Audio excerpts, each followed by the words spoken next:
الطافیہ foundation کی latest updates اور lieutenant پیر colonel Altaf Mahmood Hashmi کے بیانات کے لیے آپ ہمارے چینل الطافیہ ٹی وی کو سبسکرائب کریں اور بیل آئیکن کو پریس کریں تاکہ ہماری تازہ ترین ویڈیوز آپ تک پہنچتی رہیں۔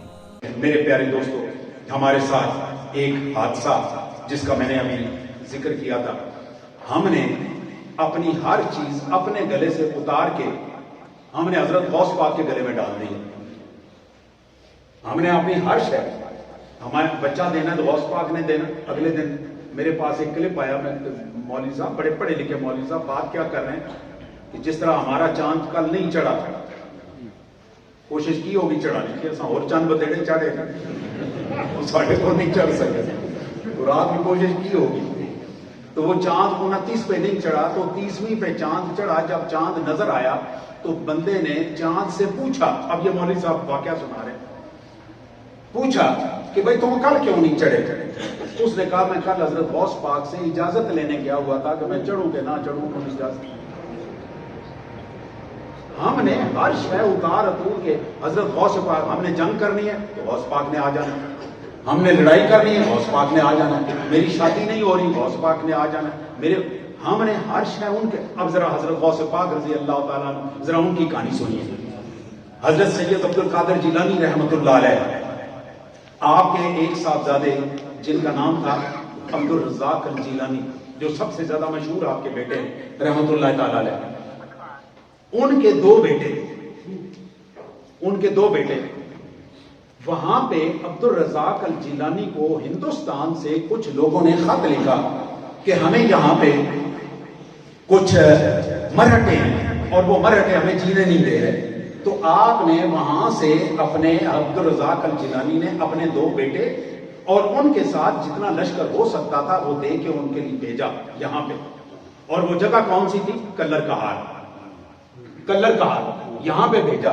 ہمیں اپنی تاریخ کا کوئی پتہ نہیں، نہ ہم تاریخ پڑھنے کے قابل، نہ بتانے کے قابل، نہ سننے کے۔ آپ کی بھی خواہش یہ ہوگی کہ میں 2-4 شعر سناؤں، سن سکتا ہوں اور آپ کو بخشوں کے گھر بھیجوں۔ تاریخ سنیے ذرا۔ ان کے بیٹے عبد الرزاق الجیلانی کے 2 بیٹے، جن میں سے ایک کا نام محمد اسحاق اور دوسرے کا نام محمد یعقوب، یہ پاکستان کے علاقے کون سا؟ کلر کہار میں ان کو بھیجا۔ یہاں پہ آئے، انہوں نے مرہٹوں کے ساتھ لڑائی کی اور دونوں کے دونوں صاحبزادے جو تھے عبد القادر جیلانی کے پوتے، دونوں کے دونوں شہید ہو گئے۔ ان دونوں کا مزار مبارک آج بھی کلر کہار میں زیارت میں موجود ہے۔ ہم وہاں سے صرف منت مانگنے کے لیے جاتے ہیں، ہم ان سے بیٹے مانگنے کے لیے جاتے ہیں۔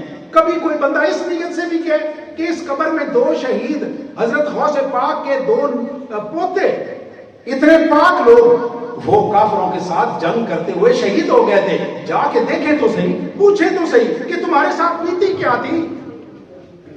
غوث پاک نے تو تمہیں وہاں سے بغداد سے بھیجا تھا کہ تم اس علاقے میں جاؤ اور جا کے کافر کے ساتھ جنگ کرو، اور تم نے کافروں کے ساتھ جنگ کی، اور کافروں کے ساتھ جنگ کرنے کے بعد یہ پورے کا پورا علاقہ جو تھا یہ سارے کا سارا مسلمان کیا۔ یہ علاقہ جنگ جگولا کہلاتا ہے۔ ابھی تک کلر کہار کا یہ جو پورا علاقہ ہے یہ جنگ جگولا، اور یہ جنگ جگولا اسی جنگ کی وجہ سے کہلاتا ہے جس میں حضرت غوث پاک کے دونوں بیٹے یہاں پہ شہید ہوئے تھے۔ بڑی مشہور وہاں پہ موروں کی، وہاں پہ مور بہت زیادہ ہے، بہت زیادہ مور ہیں وہاں پہ، تو ان موروں کی وجہ سے وہ موروں والی زیارت مشہور ہے۔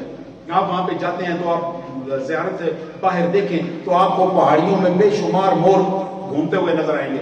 اب وہ جگہ جو ہے وہ حق باؤ کا دربار مشہور ہے، حق باؤ کا دربار مشہور ہے۔ میری آپ سے گزارش ہے کہ ضرور وہاں پہ جائیں، لیکن جائیں کہ کس لیے؟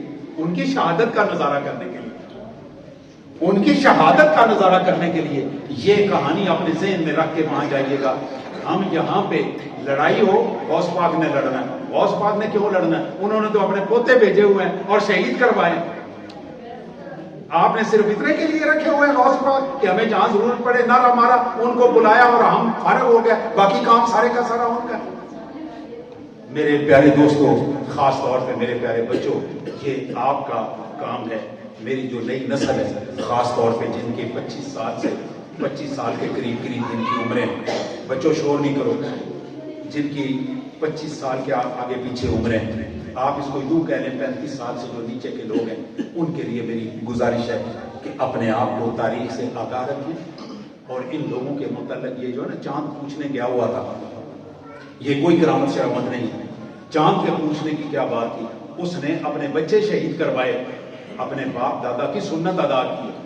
ہم میں سے کون ہے جو اللہ اور اس کے رسول کے لیے کوئی بچہ شہید کرنے کے لیے تیار ہے؟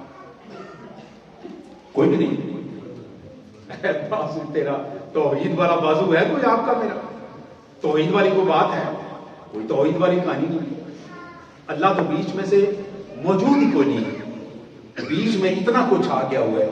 میری درخواست ہے اپنے اپنے گھروں میں جائیں، جن کی مائیں موجود ہیں وہ اپنی ماؤں سے جا کے گزارش کریں، اماں جی ہمیں جنوں سے باہر نکالیں، ہمیں محمد اسحاق اور محمد یعقوب ان کی کہانیاں سنائیں، ہمیں خالد بن ولید کی کوئی کہانی سنائیں، ہمیں جعفر طیار کی کوئی کہانی سنا دیں، ہمیں عبداللہ بن رواحہ کی کوئی کہانی سنا دیں، حضرت امام حسن اور حسین کی کہانی سنا دیں۔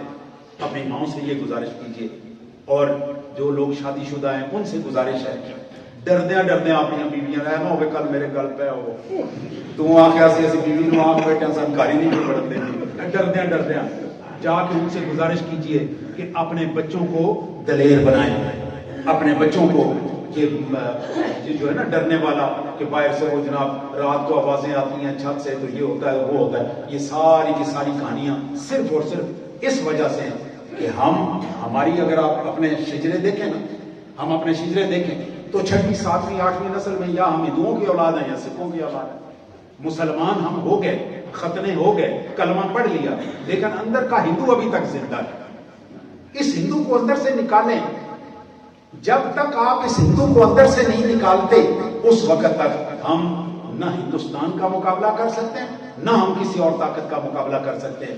جنہوں نے ہندو نکالا ہے انہوں نے دیکھ لیں 2 سپر پاوریں گرا دی آپ کے میرے دیکھتے دیکھتے، میری ہوش میں 2 سپر پاورز اپنے وقت کی، بھوکے ننگے روٹی کوئی نہیں، 6 مہینے تنخواہ نہیں دی، اور انہوں نے پہلے اعلان کیا کہ ہمیں دسمبر 2022 تک ہم تنخواہ نہیں دے سکتے، اس کے بعد ہم آپ کو تنخواہیں دیں گے۔ اب وہ قسطوں میں تنخواہیں دے رہے ہیں، انہوں نے سپر پاور گرائی ہوئی ہے۔